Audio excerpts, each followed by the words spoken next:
Hi all, it was nice getting together last week to explore mindfulness practices, and relaxation techniques in relationship to the practice of law. And we zeroed in on what we termed VUCA, V-U-C-A, a term that draws from the military but also has been applied and maybe even originated in the business context for volatile, uncertain, complex, and ambiguous. This is the nature of the environments in which we as lawyers find ourselves and operate.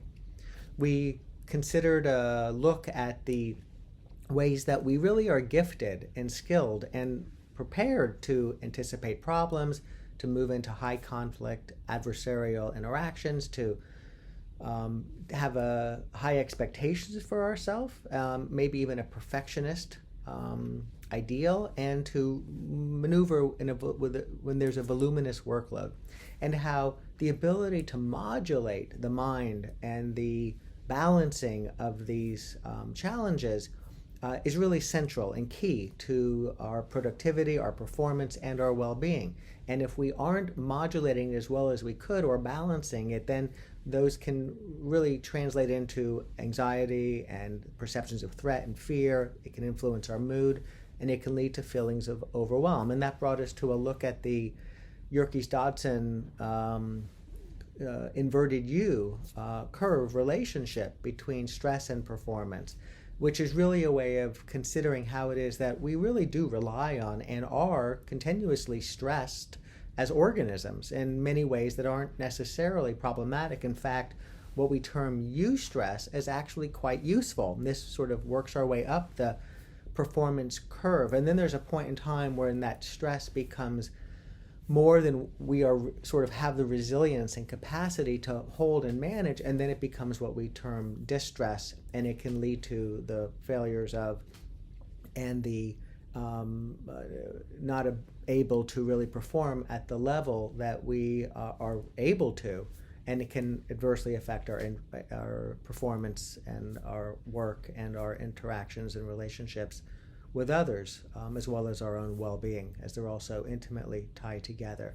So with that predicate, we then looked at mindfulness, this sort of quality of mind, of being focused and less likely to be distracted, importantly, more likely to notice distraction and moments in which we are distracted, and then the ability to regroup with that awareness and pivot to a way of responding that's useful, which might be, if we catch it soon enough, getting right back to the task at hand, but which also might be if we catch it in the midst of a lot of agitation emotionally and perhaps cognitively, sort of bouncing around and scattered, to be able to then do something in those moments in the service of reestablishing a steadier state, to regulate our emotional state, so then we can get back on our game to what's called for, and to make those decisions smartly.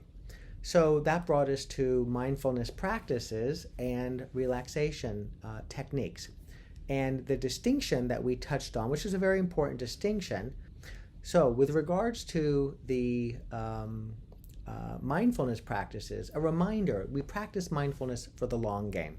I sometimes think of it as why we brush our teeth. We brush our teeth for two reasons. One is for the long game, so that we will, when we go to the dentist, have our hygiene will be better, our dental health will be better, and we'll be less likely to have cavities and other ailments, because on a regular basis we are tuning this instrument, and in this case we are attending to the health of our teeth.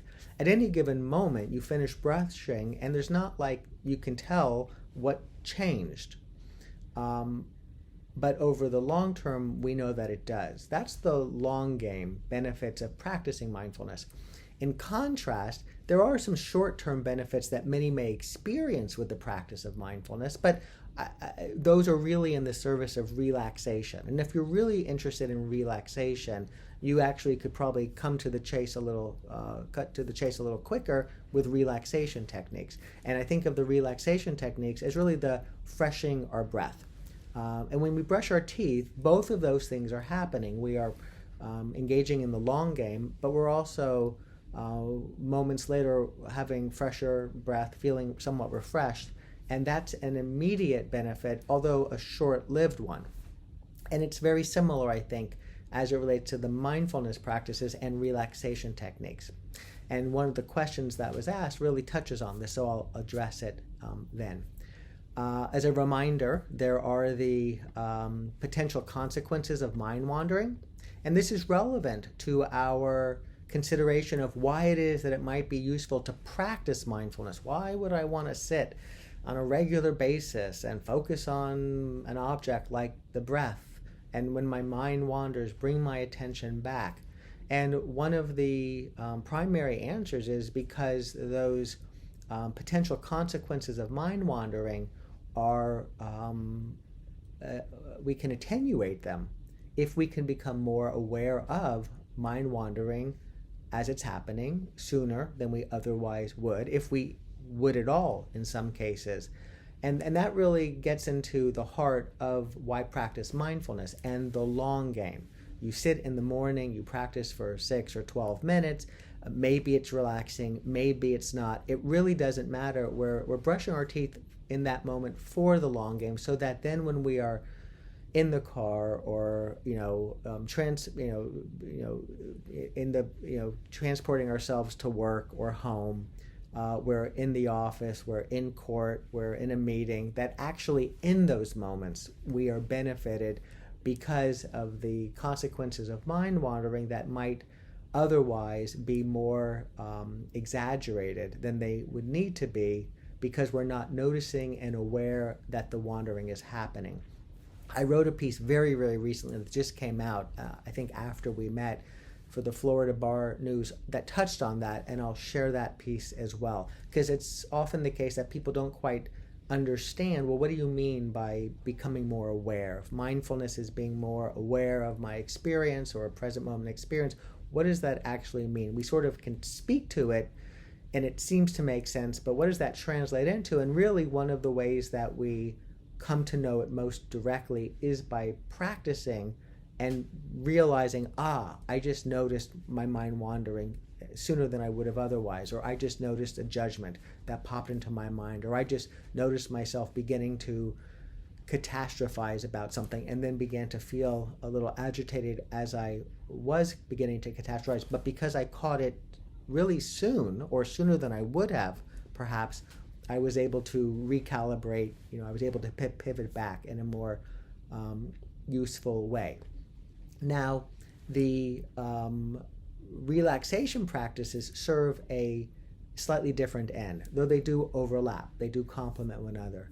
Those are in the moment that we are feeling agitated, or if we're anticipating feeling agitated, to sort of be able to create a steadier state, or maybe after having a very difficult, challenging interaction or experience, to be able to then do something to down-regulate that agitation. That's, say, a primary reason why one might wish to learn a relaxation technique. And so where we landed in our time together was discussing a couple of relaxation practices, 2 in particular. I shared with you the slowing down the breath. As simple as it seems, it has very reliable benefits to reducing blood pressure and the heart rate, and other benefits to our physiological, sort of the agitation we can experience, moving from a fight or flight, sympathetic nervous system arousal state of agitation, to a more relaxed parasympathetic state of what we could call a more relaxed or calm state. And we can do this ourselves. We can learn these practices, and we can draw upon them in times of acute agitation or stress. We can do one now together. These will just be snippets as we take a slower in-breath and out-breath, breathing in and breathing out. Let's do that 2 more times. Breathing in a little more slowly, a little more deeply than you normally would.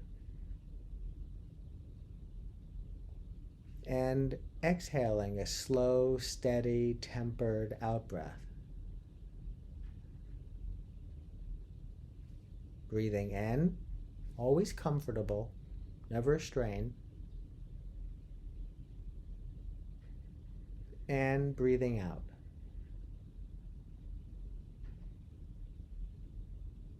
Alrighty.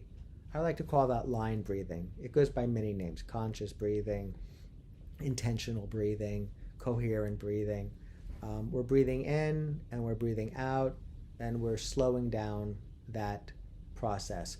If the exhalation is a little longer than the inhalation, that tends to be useful for that relaxation response. Not necessary. Really, you're the best judge. Try it out. Do we breathe in for 5 seconds and out for 5 seconds, in for 6 seconds, in for 7?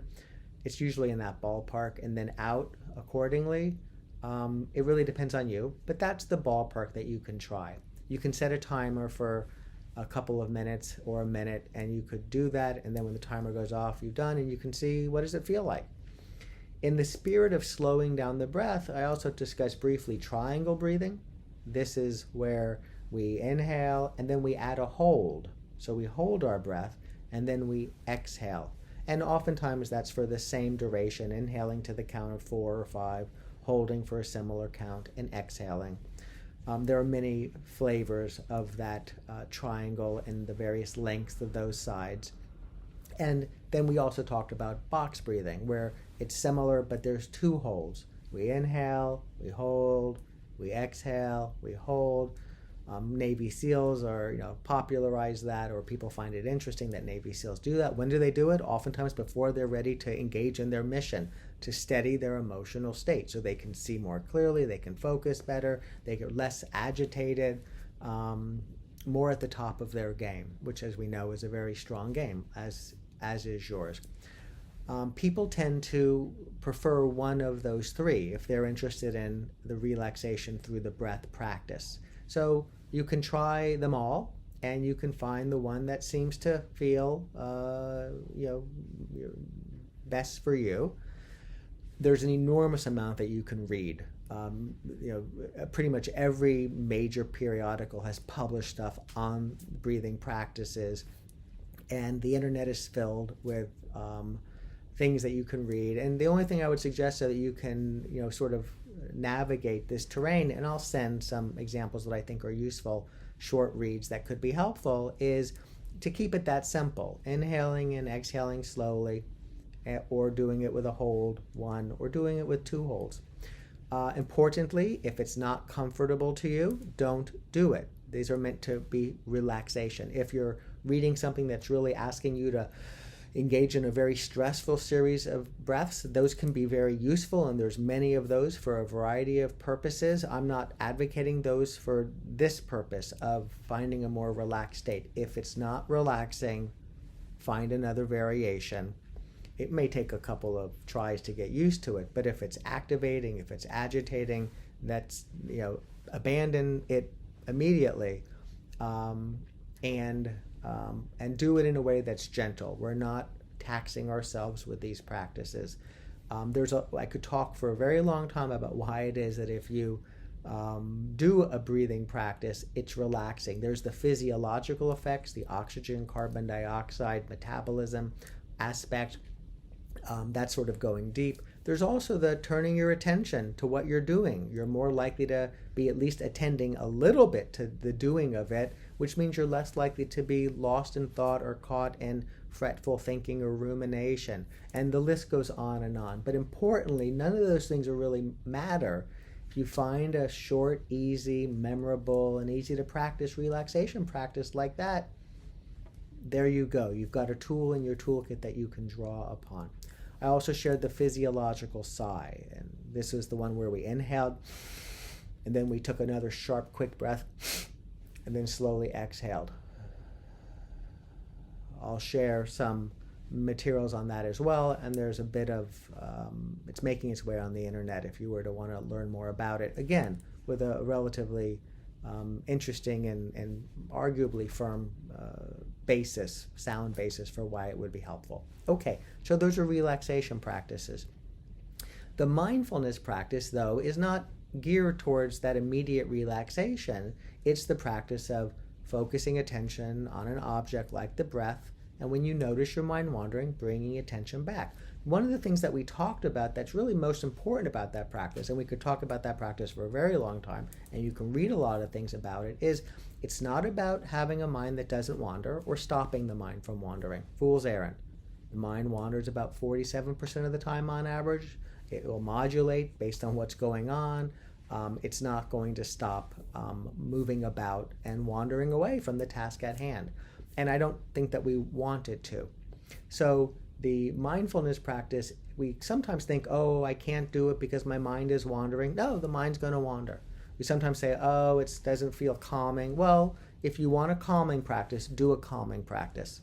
But if you want to develop the capacity to be even more aware of what's taking place moment by moment for the reasons that might matter to you, and that the research points to as having transferable benefits across many domains. Again, you can look back to the potential consequences of mind wandering. We realize that those practices aren't about having an attention that doesn't wander. It's not about changing the nature of our thoughts. It's being aware or more readily detecting when our mind does begin to wander. That's what that practice is about. And we'll close with one of those practices. There are many different types of mindfulness practices, meaning 4 or 5 or 6 in the family of mindfulness practices that are all a little different from each other, but with a lot of shared overlap, and that's a very useful starting point and really ending point. Importantly, if it's agitating, activating, then find a variation, or maybe a mindfulness practice isn't for you, and that's fine. There's a lot of things out there that we can do to cultivate a steadier attention and an augmented sense of present moment self-awareness and awareness of our external environment. And it doesn't have to be that you're focusing on the breath as the object of attention. The key is that we're anchoring our attention on an object. Breath happens to be a versatile, useful one. The key is to find an object that's interesting enough, noticeable enough that you can direct your attention to it, but not so captivating or interesting that you don't have to really sort of engage intentionally to stay with it. So you could do a focused attention practice with a Netflix TV show. It's probably not going to, and when you notice your mind wander, you come back to it.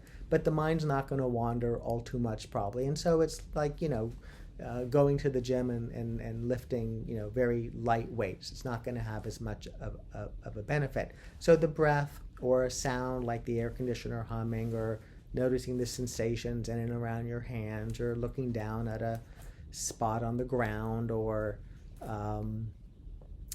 putting something in front of you and just with a soft gaze looking at it, those all work pretty well. And then when your mind wanders, coming back to that object.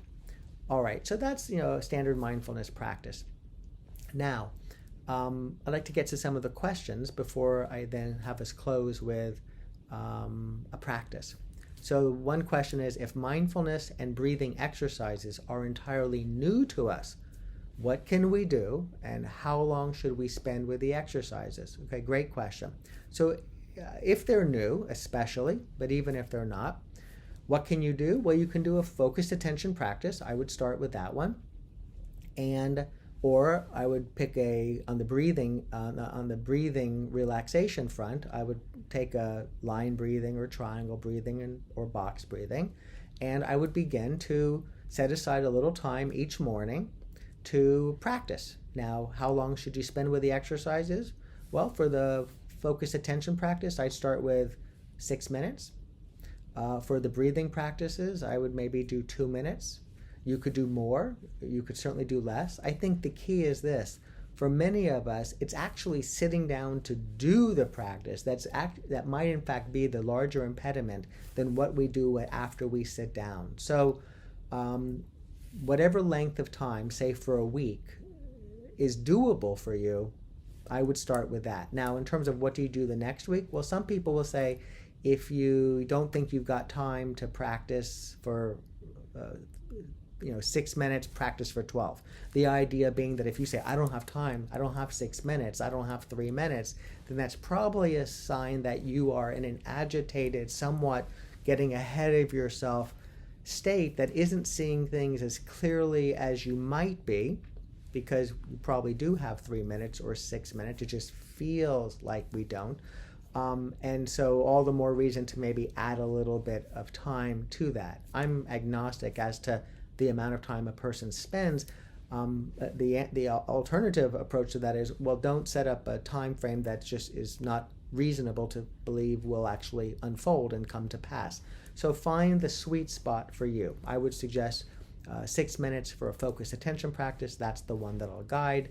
And I would suggest setting a timer for 2 minutes, and for those 2 minutes, just repeating slowly that breathing practice. All right. The second question. It seems that the breathing exercises will have a very short half-life. That is, the positive effect will wear off almost immediately as we look back to our email inboxes, etc. That makes me a little suspicious of whether it will work. Okay, great. So, yes, if we're doing a relaxation practice, that is to say, if we're doing, when you say breathing exercise, if what you mean by that is a breathing exercise to relax, and that's what I'm referring to when I'm referring to breathing exercises, by slowing down or manipulating the breath in some way, then we are doing it for a very short, immediate bang for our buck. And the positive effect may very well wear off. Now, I think it's important to note that I think from a very applied, pragmatic perspective, the sentence concludes it will wear off almost immediately as we look back to our email inboxes. Now, is that because the half-life is really, really short, or is that because we look back to our inbox and now our attention gets pulled into things and we begin to once again think about and anticipate and move into the future and get pulled into the past, and we're not aware that's happening? And so is it because the breathing practice, in fact, and its relaxation benefits, or the steadier emotional state that we've cultivated, in fact, just drops off shortly thereafter, coincident with looking back at our email? Or is it that looking back at our email and directing our attention in that way, and then in some ways having our attention hijacked, breathing becomes shallower, all the things that tend to happen, in fact, sort of cuts off that physiological state that we've cultivated through the relaxation practice, because we're now, in fact, caught in something. And so this is where the mindfulness practices are very helpful, because we want to be able to look at our emails, have it where somebody's like, I didn't like that, or oh my God, did you hear what the judge just decided, or we got to meet because, and you had plans for something, and to have that be data, information that we're able to gather and process and make decisions on, not be something that, even if the information is potentially problematic and challenging unto itself, not have it turn into a whole nother layer of suffering on top of that, because of the way our attention will sort of lead us astray and we don't realize it. So in many ways, we practice mindfulness so that we can turn our attention to our email, turn our attention to a conversation. We can, wherever we find ourselves, be in a steadier state intellectually, cognitively, psychologically, because we're better able to manage and regulate this attention that, when it moves in a certain direction, takes a whole lot of us with it, and to get back to the task at hand sooner. It's not that we're adding something to our arsenal, we're actually eliminating a lot of the noise that can come along that we're somewhat used to. The signal becomes clearer sooner, and when we notice the noise billowing up, we're able to catch ourselves so that it subsides a lot sooner. That's the real benefit of being more mindfully aware moment by moment. And I say more mindfully aware because we're already mindfully aware, but we can develop that sweet spot of our attention and our awareness moment by moment through these practices. So if your intention in doing a breathing exercise, regardless of whether you have an email or not, even if you're on vacation, is to have an extended period of relaxation, that's not going to be the fruits of a short mindful relaxation practice. Coherent breathing, for example, is a breathing practice that really invites you to take 10 minutes or longer even, but it could be shorter, and engage in a very interesting slowing down of the breath with very significant effects that you'll find, in part because you're doing it for a long period of time. And that really might be much more noticeable in terms of its enduring benefits, because we are really conditioning our nervous system in that respect. So there is something to be said for the longer and the more we practice and the more used to practicing that we become, the longer these benefits will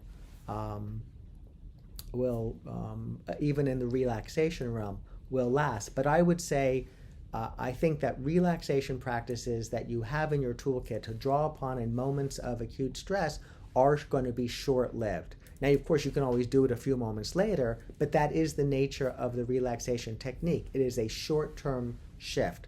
The mindfulness practices, I believe, certainly from my experience and the experience of many others, changes our relationship to the very moment so that we are less likely to be as stressed. We are less likely to be as thrown off. We are more readily able to regroup. We are more resilient in those very moments. And the two, I think, work together very nicely. That's why I encourage having a 6-minute focused attention practice and having a 2-minute breathing practice. And the nice thing is if you say, I'm going to spend 10 minutes in the morning doing my practice, you can begin with a minute or two of slower, deeper breathing.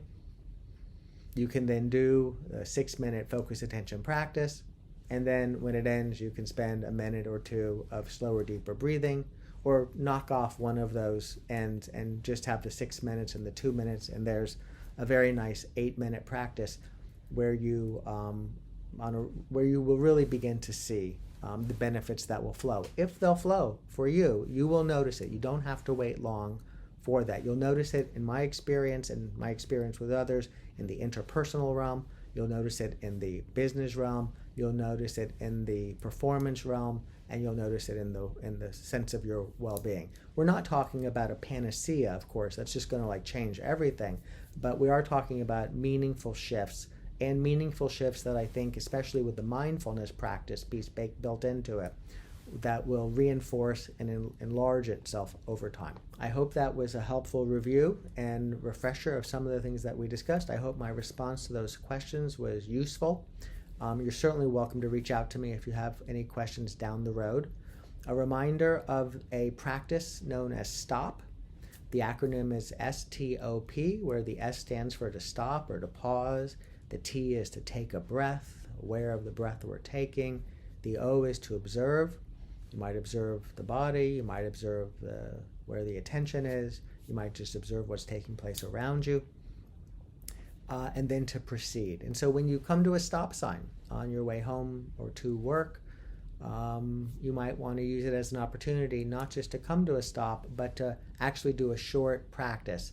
It has the elements of a mindfulness practice, a very short one. It also has the elements of a relaxation practice. When you take that breath, take a few slower, deeper breaths. And this can be an opportunity to tune, to regulate, to condition ourselves, which can have, even if these are short practices to that question, the last question that was asked, it can nonetheless have a more enduring effect because we really are regularly tuning ourselves. The comment was made, maybe it's like exercising in that you can exercise for 30 minutes and get long-lasting benefits if you do it consistently. And I think that consistently piece is of value for a variety of reasons. All right. And so let us now close with a guided mindfulness practice. We bring ourselves into a posture that's upright and stable. As we lower or close our eyes, whichever you prefer, resting attention on the sensations of the body sitting, or you could be laying down, the body reclining. As we breathe,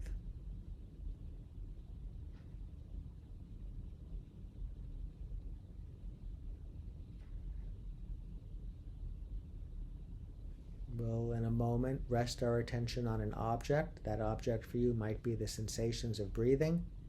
It could be a sound. It could be something else. This will become the anchor of our attention. And because it can be nice to, and it can feel comfortable, but it can also be useful to steady our attention, to feel a little more relaxed, a little calmer, let's take 3 slower, deeper breaths. And if you like triangle breathing or box breathing, drop that into this period that I'm guiding. You're, of course, guiding yourself here, but I'll guide it as a few slower, deeper line breaths as we breathe in.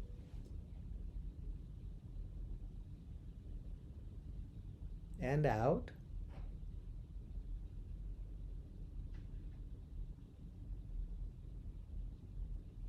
Breathing in a little more slowly, a little more deeply than we normally would.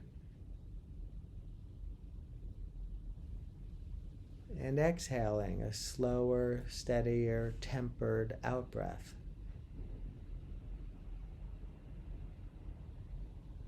Breathing in.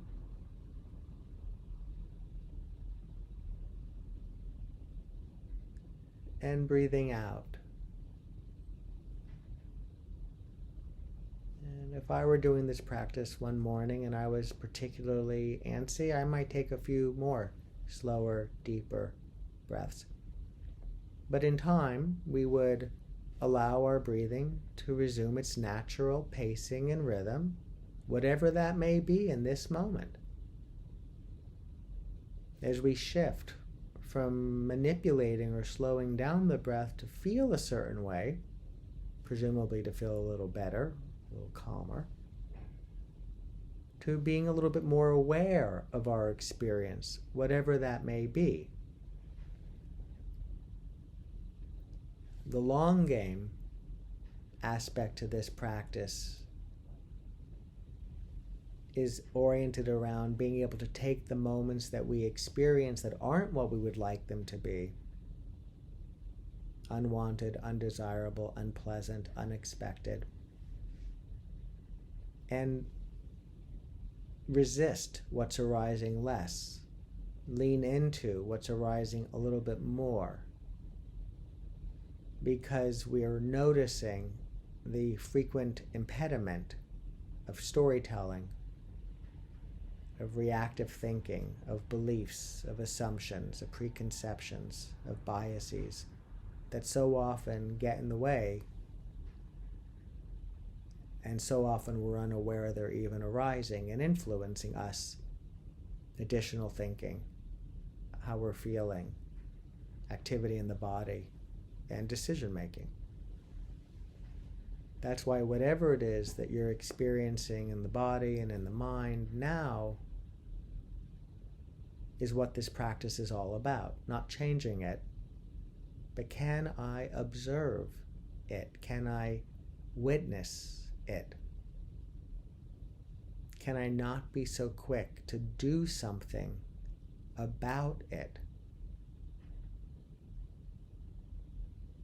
It's a practice that's useful, not just when we're doing a mindfulness practice. That pause and ability to consider, whether for a split second or for longer, serves us well often.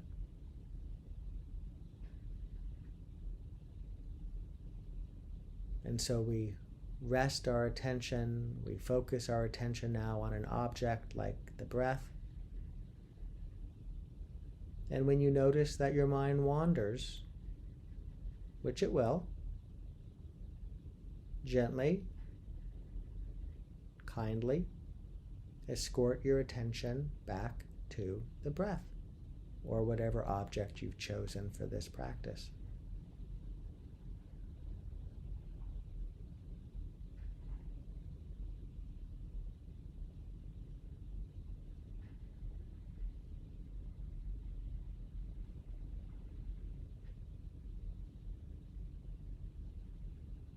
You can't do this wrong.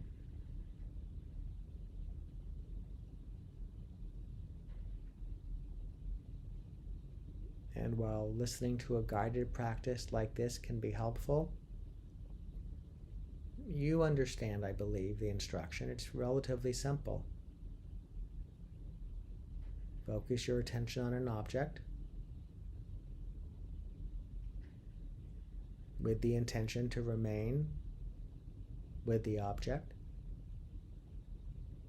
And when the mind wanders, gently bring attention back to the object.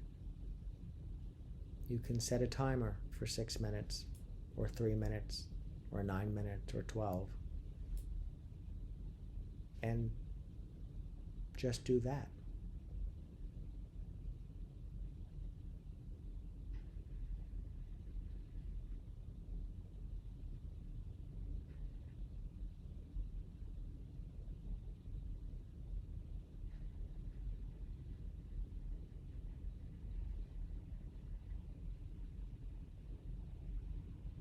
Much of the research that I've engaged in with my colleague, neuroscientist, and that others have, points to about 12 minutes of practice having measurable benefits. The more one practices, the more one may benefit. And personally, I believe that the measurement aside, you as the own assessor of your instrument, of your genius, of your intellect, of your engagement, of your gifts, of your experience, you will notice benefits, whether it's a 12-minute practice or a 6-minute practice, if done on a regular basis and keeping it simple. Aware of the body sitting, aware of the body moving with the breath.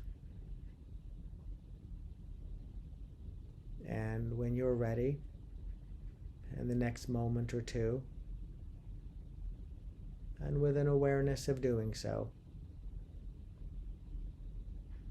lifting the gaze, opening the eyes, as we close this period of practice.